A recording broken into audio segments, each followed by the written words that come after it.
Si sa, pagare le tasse non è mai piacevole, ma è altrettanto noto che pagare una tassa per un servizio inesistente in un periodo di crisi economica lo è ancor meno. Molti agrigentini hanno segnalato la presenza di un canone di depurazione tra le voci presenti sulla bolletta che ha come emittente Girgenti Acque, lamentando però di non essere forniti dal servizio di depurazione.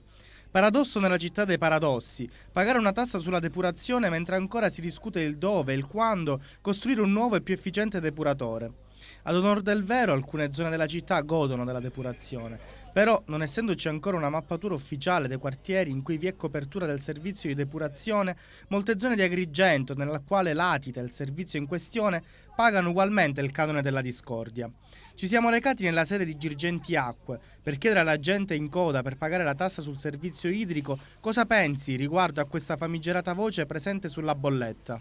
Mi straneggia come non si deve pagare e fanno pagare, quindi è tutto un problema di organizzazione che hanno, che lascia a desiderare. Quindi adesso chiederà magari informazioni.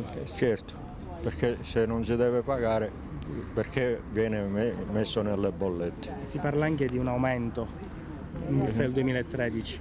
Certo, tanto è normale, oggi come oggi.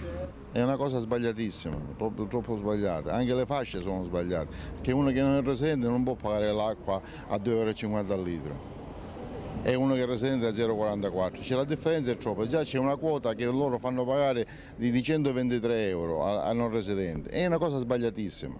Si parla anche di aumenti dal prossimo anno. Certo, visto che sono sempre loro che i responsabili. È un latrocinio autorizzato dal sindaco e da tutti i consiglieri comunali che ci hanno preso a tutti a pesci in faccia. Innanzitutto vorrei dire al Marco, il nostro sindaco, che l'abbiamo rieletto dopo 5 anni, che non ha fatto niente e l'abbiamo rieletto.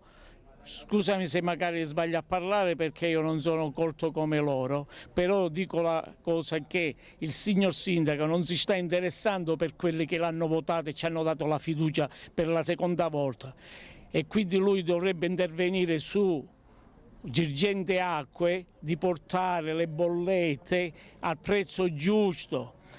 Togliere la depurazione, che non abbiamo depurazione, il depuratore non funziona e c'è la voce nella bolletta di depurare e quindi sono soldi che rubano al cittadino. E poi dico ancora io alla magistratura, come che la magistratura non interviene in questo modo, che siamo presi tutti a pesci in faccia da tutti e nessuno ci dà un sostegno, il popolino non c'è lavoro ad Agrigento, non c'è niente, c'è disoccupazione eppure ci ammazzano di tasse. Dovete prendere provvedimenti voi, magistrati, voi dovete prendere provvedimenti, perché sono tutti dei delinquenti, tutti autorizzati, delinquenti e delinquenti. A partire dal 2013 la tariffa relativa al servizio idrico non sarà più quella decretata recentemente dal lato idrico di Agrigento e approvata dal commissario ad acta nominato dalla regione siciliana, ma sarà determinata di anno in anno dall'autorità di vigilanza sull'energia, dell'acqua e del gas.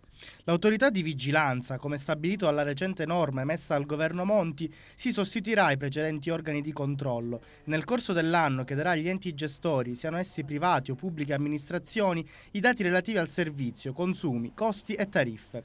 Sulla base delle risultanze di tali dati, anche comparandoli con quelli delle altre regioni d'Italia, fornirà delle indicazioni molto ben precise sulla determinazione della tariffa per l'anno successivo.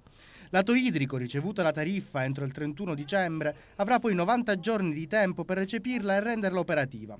Sarà bene capire se adesso questa manovra servirà a porre fine alla diatriba infinita che gravita intorno a Girgenti Acque di servizi non pienamente soddisfacenti che questa fornisce, sperando che questi nuovi regolamenti, più trasparenti nella gestione delle risorse economiche, possano chiudere definitivamente il rubinetto delle polemiche.